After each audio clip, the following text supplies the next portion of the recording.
National social media Patel Prahlad भाई।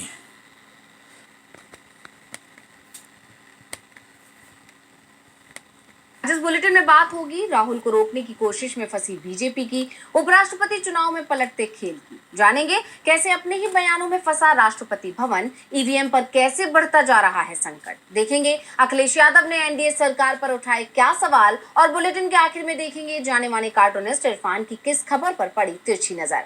लेकिन दिन भर की तमाम बड़ी खबरों से पहले एक नजर आज की सुर्खियों पर। अमेरिका के राष्ट्रपति डोनाल्ड ट्रंप का बड़ा बयान, कहा लगता है हमने भारत और रूस को चीन के हाथों खो दिया है। भारतीय विदेश मंत्रालय का जवाब, हमारे पास टिप्पणी के लिए कुछ नहीं। असम में चल रही बेदखली अभियान पर भड़के जमीयत उलेमा ए हिंद के चीफ महमूद मदीन, कहा असम के सीएम हिमंता बिस्वा शर्मा हर मुसलमान को बता रहे बांग्लादेशी। ब्रिटेन की डिप्टी पीएम एंजेला रेनर ने पद से दिया इस्तीफा, जांच में टैक्स घोटाले का खुलासा होने पर छोड़ा पद। एंजेला रेनर ने स्वीकारी थी 42 लाख के घोटाले की बात। शेयर बाजार में सामान्य कारोबार, 7 अंकों की गिरावट के साथ 80,710 पर बंद हुआ सेंसेक्स, तो 6 अंकों की बढ़त के साथ 24,741 पर बंद हुआ Nifty. Do you need a loan for your... ये तो थी सुर्खियां, अब बात आज की सबसे बड़ी खबर की। राहुल गांधी की वोटर अधिकार यात्रा का असर बिहार से दिल्ली तक दिखाई दे रहा है, और इसे कम करने की कोशिश बीजेपी की तरफ से की भी जा रही है। इसी के चलते बीजेपी ने बिहार बंद बुलाया, लेकिन ये बंद भी बीजेपी पर भारी पड़ गया। एनडीए के सहयोगी ही अब मान रहे हैं कि राहुल का दबदबा बढ़ा है, तो महागठबंधन ने बीजेपी पर हमले तेज कर दिए। तो कैसे बिहार बंद से फंस गई बीजेपी, देखिए रिपोर्ट में। बिहार बंद के दौरान जिस तरह की अराजकता का नजारा दिखाई दिया, उससे नीतीश सरकार पर तो सवाल उठ ही रहे हैं। बीजेपी पर सबसे ज्यादा सवाल उठ रहे हैं, क्योंकि बंद बीजेपी ने बुलाया था, उसके कार्यकर्ता ही सड़क पर दिखे। बीजेपी के सहयोगी दलों ने इस बंद से दूरी ही बनाए रखी। बंद के खिलाफ बीजेपी के सहयोगी दल के नेता नहीं दिखाई दिए। इस दौरान जो वीडियो सामने आए, उससे बिहार के लोग भड़के हुए हैं, और अब लालू यादव ने इसे बिहार के सम्मान से जोड़ दिया है। लालू यादव ने ट्वीट किया, ए मोदी जी, विक्ट्री चाहिए बिहार से और फैक्ट्री दीजिएगा गुजरात में। ये गुजराती फॉर्मूला बिहार में नहीं चलेगा। लालू ने दूसरे पोस्ट में बिहार बंद के दौरान बीजेपी नेताओं की तरफ से फैलाई गई अराजकता का वीडियो भी पोस्ट किया। उन्होंने लिखा, 4 सितंबर को बिहार में सम्राट चौधरी और अमित शाह के गुंडों ने उत्पात मचाया। लालू यादव की तरह ही तेजस्वी यादव ने भी बिहार बंद पर सवाल उठाए। उन्होंने कहा कि वाह मोदी जी वाह, काश रैली की तरह बिहार बंद के लिए भी भाड़े पर लोग बुला लेते। जैसे रैली में पुलिस और प्रशासन पर दबाव देते हैं, ऐसे ही बंद के लिए पुलिस को ही बोल देते, वो ही ट्रैफिक रुकवा देते। विश्व की सबसे बड़ी पार्टी बीजेपी ने कल बिहार में दुनिया भर की गुंडागर्दी की। भाजपाई गुंडों ने सरेआम महिलाओं, शिक्षिकाओं के साथ गलत बर्ताव किया, गर्भवती महिलाओं को रोका, बुजुर्गों को धक्का दिया, छात्राओं के साथ दुर्व्यवहार किया, बच्चों को स्कूल जाने से रोका, एम्बुलेंस को रोका, शहीद के परिजनों को पीटा। लेकिन फिर भी ये नकारे लोग पंचायत तो छोड़िए, एक वार्ड तक बंद नहीं करा पाए। धिक्कार है। तेजस्वी ने साफ कर दिया कि बीजेपी ने गुंडागर्दी की, लेकिन फिर भी बिहार बंद को सफल नहीं बना पाई, और यही कारण रहा कि बिहार की मीडिया में भी बंद को लेकर कवरेज नहीं दिखाई दी, जबकि बीजेपी के छोटे से छोटे कार्यक्रम को पहले बड़ी कवरेज मिलती थी। तेजस्वी ने मीडिया पर भी सवाल उठाए। उन्होंने कहा, बीजेपी की गुंडाई पर मोदी मीडिया को साफ सूंघ गया। बेचारे ने इस पर कोई डिबेट नहीं की। विपक्ष के बंद में कोई छींक भी देता तो इनके स्टूडियो में जातिवादी तूफान आ जाता। इनकी पत्रकारिता पर मोड़ नाचता, लेकिन बेचारे बीजेपी की विफलता से सदमे में हैं। गुजरात के रहने वाले मोदी जी ने वोट की खेती के लिए बिहार बंद में आम बिहारियों को परेशान करने का मस्ती भरा निर्णय ले लिया। शायद अभी उन्हें बढ़िया स्क्रिप्ट के साथ और अधिक टेसू बहाने होंगे। दरअसल बीजेपी ने बिहार बंद बुलाया था राहुल गांधी की वोटर अधिकार यात्रा के माहौल को कम करने के लिए, लेकिन इसका उल्टा असर दिख रहा है। राष्ट्रीय लोक मोर्चा के अध्यक्ष उपेंद्र कुशवाहा, जो एनडीए में शामिल हैं, उन्होंने भी ये बात कबूल की है कि राहुल गांधी की वोटर अधिकार यात्रा का असर पड़ेगा। बिहार विधानसभा चुनाव से पहले बीजेपी की मुसीबतें बढ़ती दिख रही हैं। बीजेपी को बिहार के साथ चिंता उपराष्ट्रपति चुनाव को लेकर भी दिख रही है, क्योंकि 9 सितंबर को उपराष्ट्रपति चुनाव होगा और उस दिन नतीजे भी आ जाएंगे। उपराष्ट्रपति चुनाव को लेकर जो संकेत सामने आ रहे हैं, उसने बीजेपी की नींद उड़ा दी है। बाजी एनडीए के हाथ से फिसल रही है, जिसके बाद बीजेपी ने उद्योगपतियों पर भी दांव खेलना शुरू कर दिया है। तो बी सुदर्शन रेड्डी ने फिर दावा किया है कि वो चुनाव जीत रहे हैं। उपराष्ट्रपति चुनाव में इंडिया गठबंधन के उम्मीदवार बी सुदर्शन रेड्डी ने अपनी जीत का दावा कर सियासी हलकों में हलचल मचा दी है। उन्होंने कहा है कि उन्हें दूसरी पार्टियों के सांसदों का भी समर्थन मिल रहा है और वो इस चुनाव में जीत हासिल करेंगे। रेड्डी ने बताया कि उपराष्ट्रपति पूरे देश का होता है, इसलिए वो सभी पार्टियों से समर्थन मांगेंगे, जिसमें एनडीए के घटक दल भी शामिल हैं। उन्होंने साफ किया कि मैं किसी पार्टी का आदमी नहीं हूं और न ही मेरी इच्छा किसी राजनीतिक पार्टी से जुड़ने की है। उनके इस आत्मविश्वास से भरे बयान ने एनडीए की चिंता बढ़ा दी है। इस बीच एनसीपी एसपी प्रमुख शरद पवार और बिजनेसमैन गौतम अडानी के बीच मुलाकात हुई है। ये हाई प्रोफाइल मीटिंग पवार के आवास सिल्वर ओक पर हुई, जिसे उपराष्ट्रपति चुनाव से जोड़कर देखा जा रहा है। ये मुलाकात ऐसे वक्त पर हुई है जब एनडीए की तरफ से दावा किया जा रहा था कि उनका उम्मीदवार आसानी से जीत पाएगा, क्योंकि आंकड़ों में एनडीए के पास 391 के आंकड़े से 39 वोट ज्यादा हैं, जबकि इंडिया गठबंधन को जीत के लिए 79 और वोटों की जरूरत है। पवार ने इंडिया गठबंधन के उम्मीदवार का समर्थन किया है और हाल ही में महाराष्ट्र के सीएम देवेंद्र फडणवीस की तरफ से पवार से बात की गई थी। राधाकृष्णन के लिए समर्थन मांगा था, जिसे शरद पवार ने ठुकरा दिया था, जिसके बाद ये साफ हो गया कि बीजेपी को राधाकृष्णन की जीत पर संदेह हो रहा है और इसलिए मोदी सरकार ने गौतम अडानी को पवार के पास भेजा है, जिससे पवार थोड़े नर्म पड़ जाएं। अब इस मुलाकात का असर 9 सितंबर को आने वाले नतीजों पर पड़ता है या नहीं, ये देखना होगा। कुल मिलाकर सुदर्शन रेड्डी की जीत के दावे और पवार अडानी की मुलाकात ने उपराष्ट्रपति चुनाव को और भी दिलचस्प बना दिया है। बी सुदर्शन रेड्डी की मजबूती ने बीजेपी की नींद उड़ा रखी है। चुनाव बेहद कांटे का हो गया है। जीत के दावे दोनों तरफ से हो रहे हैं। वैसे एक सवाल जगदीप धनखड़ को लेकर भी हो रहा है कि आखिर उन्होंने इस्तीफा क्यों दिया।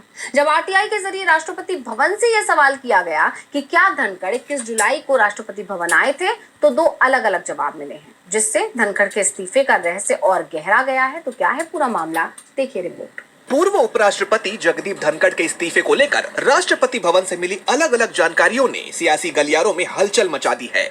आरटीआई कार्यकर्ता अजय बोस के दायर एक ही सवाल पर मिले 2 विरोधाभासी जवाबों ने कई सवाल खड़े कर दिए हैं।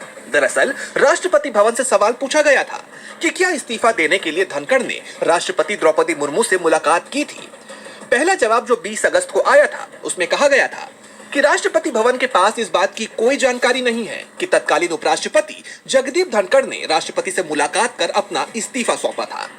लेकिन वहीं 4 सितंबर को मिले दूसरे जवाब में स्वीकारा गया कि तत्कालीन उपराष्ट्रपति धनखड़ ने राष्ट्रपति द्रौपदी मुर्मू से मुलाकात की थी। एक ही सवाल के 2 अलग अलग जवाबों ने यह सवाल खड़ा कर दिया है कि आखिर कौन सा जवाब सही है और कौन सा गलत। राजनीतिक जानकारों का पूछना है कि क्या राष्ट्रपति भवन जैसी सर्वोच्च संवैधानिक संस्था भी झूठ बोल रही है? अगर हाँ, तो इसके पीछे की वजह क्या है? क्या ये जानकारी जानबूझकर छिपाई गई या फिर ये महज एक मानवीय भूल है? एक ही सवाल के 2 अलग अलग जवाब आना न सिर्फ राष्ट्रपति भवन की कार्यप्रणाली पर संदेह पैदा करता है, बल्कि संवैधानिक संस्थाओं पर लोगों के भरोसे को भी कम करता है। अब देखना होगा कि राष्ट्रपति भवन या सरकार की तरफ से इस पर कोई सफाई सामने आती है या नहीं। धनखड़ ने इस्तीफा क्यों दिया, ये सिर्फ 3 लोग जानते हैं, पीएम मोदी, गृह मंत्री अमित शाह और तीसरे खुद जगदीप धनखड़, और तीनों ने ही चुप्पी साध रखी है। ऐसे में धनखड़ के इस्तीफे पर सवाल बने हुए हैं, तो सवाल ईवीएम पर भी बने हुए हैं। विपक्ष लगातार ईवीएम की जगह बैलेट पेपर से वोटिंग की मांग कर रहा है और अब कांग्रेस की सरकार ने तो ईवीएम हटाकर बैलेट पर रोकने का फैसला भी कर लिया है। कर्नाटक सरकार ने एक ऐसा कदम उठाया है जिसने विपक्ष की वोट चोरी और चुनाव में धांधली के खिलाफ जारी मुहिम को और बल दे दिया है। कर्नाटक कैबिनेट ने एक बड़ा फैसला लेते हुए राज्य चुनाव आयोग से आगामी पंचायत और शहरी निकाय चुनाव ईवीएम की जगह बैलेट पेपर से कराने की सिफारिश की है। सरकार का तर्क है कि ईवीएम पर जनता का भरोसा कम हो रहा है।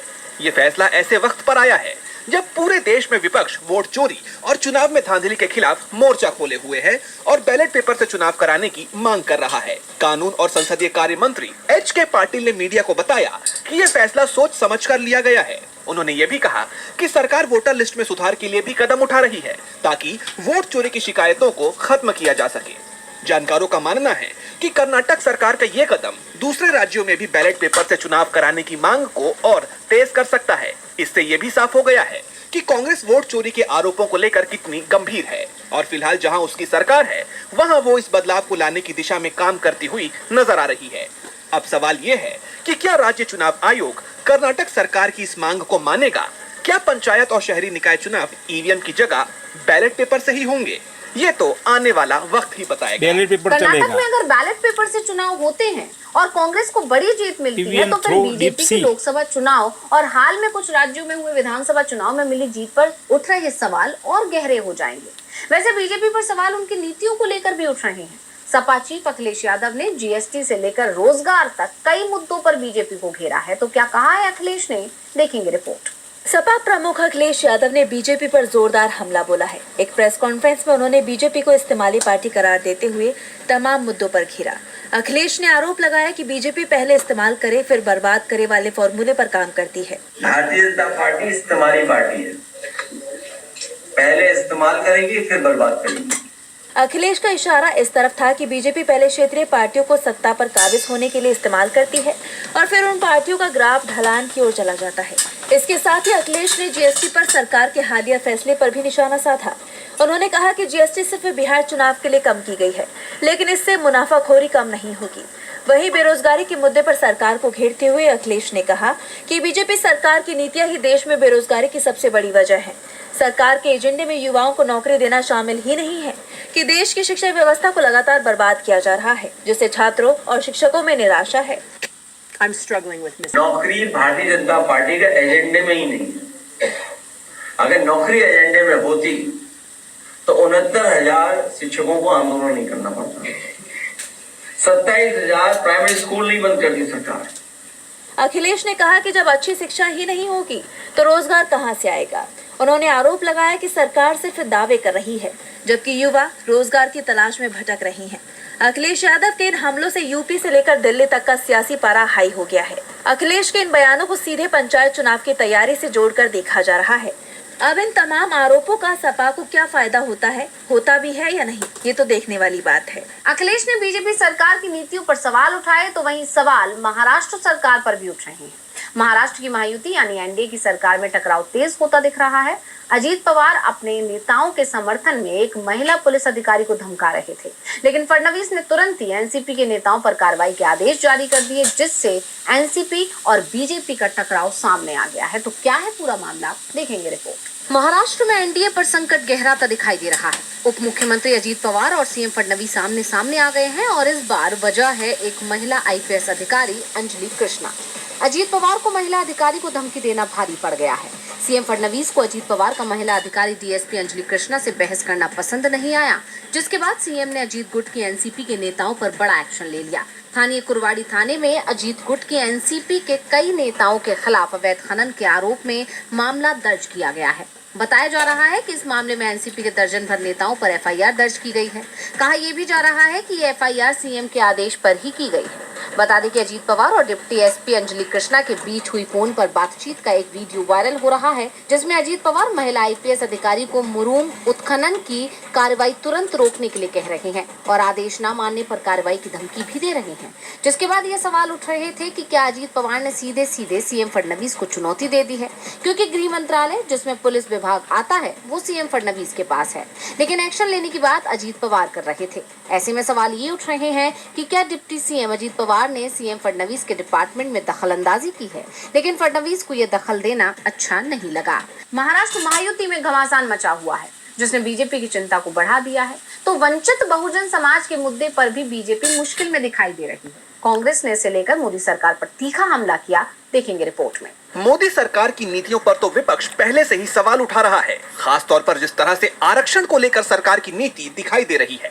संविधान बदलने की बात कही जा रही है, उसके खिलाफ कांग्रेस नेता राहुल गांधी पूरे देश भर में अभियान चला रहे हैं। विपक्ष के दबाव में ही लैटरल एंट्री से लेकर संविधान की प्रस्तावना में बदलाव की बीजेपी की कोशिश कामयाब नहीं हो पाई, लेकिन वंचित बहुजन समाज यानी SC, ST और OBC, जिनकी संख्या देश में 90% है, उनके हक को रोकने की कोशिश जरूर हो रही है। इसे लेकर कांग्रेस के SC, ST और OBC मोर्चों के अध्यक्षों ने साझा प्रेस कॉन्फ्रेंस कर मोदी सरकार पर सवालों की बौछार कर दी। कांग्रेस OBC मोर्चा के अध्यक्ष अनिल जयहिंद ने आरोप लगाया कि भर्तियों में आजकल दलित और पिछड़े समाज के उम्मीदवारों के साथ भेदभाव किया जा रहा है और इसके लिए एक नया जुमला बनाया गया है, NFS का। ये बातें हर बार सामने आती हैं कि लोगों के पास सारी योग्यताएं होने के बावजूद SC, ST और OBC समुदाय के लिए आरक्षित सीटों पर नॉट फाउंड सुटेबल बताकर सीटें खाली रखी जा रही हैं। संस्थानों में एक चीज और चल रही है, NFS, यानी कि एक अपॉइंटमेंट होनी है। मान लीजिए अब हम 2 डॉक्टर बैठे हैं तो डॉक्टर की बात कर लेते हैं। एक डॉक्टर की अपॉइंटमेंट होनी है और MBBS की डिग्री चाहिए, 5 साल का तजुर्बा चाहिए। और हमारे OBC, SC, ST के बच्चे जब जाते हैं उनमें डिग्री भी होती है, अनुभव भी होता है, लेकिन फिर भी मनुवादी मानसिकता का जो आदमी वहां बैठा है वो कह देगा NFS नॉट फाउंड सुटेबल। अब ये क्या मतलब है, क्या चीज है, हमें तो आज तक समझ में नहीं आई। आपकी रिक्वायरमेंट है MBBS की डिग्री, वो है। आपकी रिक्वायरमेंट है 5 साल का अनुभव, वो है। फिर NFS कैसे हो गया? तो ये एक नया तरीका जो नव मनुवाद जिसको कहते हैं ना आधुनिक युग का, वो NFS के थ्रू किया जा रहा है। कांग्रेस नेताओं ने कहा कि शिक्षा और अवसरों में न्याय के बिना सामाजिक न्याय अधूरा है, इसलिए हमारी मांग है कि निजी सेक्टर के शैक्षणिक संस्थानों में भी आरक्षण लागू हो। और बुलेटिन के आगे में देखेंगे जाने माने कार्टूनिस्ट इरफान की किस खबर पर पड़ी तिरछी नजर।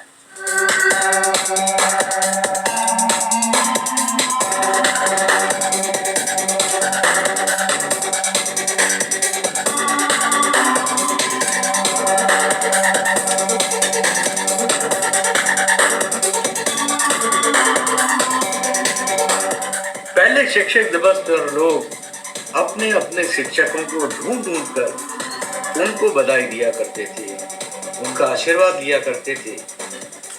लेकिन अब तो और चीजों की तरह से शिक्षक भी घर पर उपलब्ध हैं, यानी कि लोगों के हाथों में वो हमेशा ही मौजूद रहते हैं। जी हाँ, मैं बात कर रहा हूँ उन शिक्षकों की जिनका नाम अब है गूगल, व्हाट्सएप और अब एक नया नाम ग्रोक भी उसमें जुड़ गया है।